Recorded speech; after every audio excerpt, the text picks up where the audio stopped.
சேலம் மாவட்டம் ஆத்தூரில் ரோட்டரி மெட்டவுன் சார்பில் போதை ஒழிப்பு விழிப்புணர்வு மாரத்தான் போட்டி நடந்தது. திமுக நகர செயலாளர் பாலசுப்ரமணியம் துவக்கி வைத்தார்.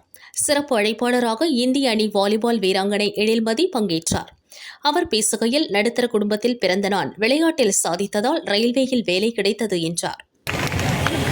ஆனால் நான் மாரத்தான் ஓடினதே இல்லை. எங்கள் அண்ணா ஓடும்போது வேடிக்கை பார்க்க வருவேன்.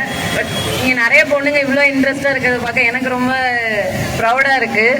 அண்ட் உமன் ரூரல் ஏரியாவிலேருந்து மேலே வர்றதுங்கிறது கஷ்டம்னு எல்லாரும் சொல்கிறாங்க. நானும் ரூரல் ஏரியா அழகாபுரம்னு ஒரு சின்ன இடத்துல தான் வரேன். இப்போ ரயில்வேஸில் ஒர்க் பண்ணுறேன். இந்தியன் டீமுக்கு விளையாண்டுட்டு இருக்கேன். இங்கேருந்து ஒரு 3 கண்ட்ரி போயிட்டு வந்திருக்கேன். Italy, French Polynesia and Thailand.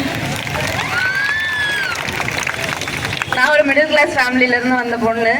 So என்னால் இங்கேருந்து அந்த கண்ட்ரிலாம் இமேஜின் பண்ண முடியல, யோசிச்சு பார்க்க முடியாத ஒரு நிலைமை. இங்கே இருக்க நிறைய பேருக்கு அந்த இது இருக்கும். நான் ஸ்போர்ட்ஸ் விளையாண்டு ரொம்ப ஸ்ட்ராங்காக இருந்தேன். ஸோ இப்போ அந்த ஸ்டேஜுக்கு வந்துட்டேன். உங்கள் எல்லாராலையும் முடியும், நீங்களும் பண்ணுங்கள். அண்ட் பேரண்ட்ஸ் நிறைய பேர் இருக்கீங்க, ஸ்போர்ட்ஸில் விடுங்க. இப்போது ஸ்போர்ட்ஸ்னால மட்டும்தான் இந்த ஜாப் கிடைச்சது எனக்கு. ரயில்வேஸில் ஒரு எக்ஸாம் எதுவுமே எழுதலை, ஸ்ட்ரெயிட்டாக நான் விளையாண்டேன், எனக்கு ஜாப் கொடுத்தாங்க.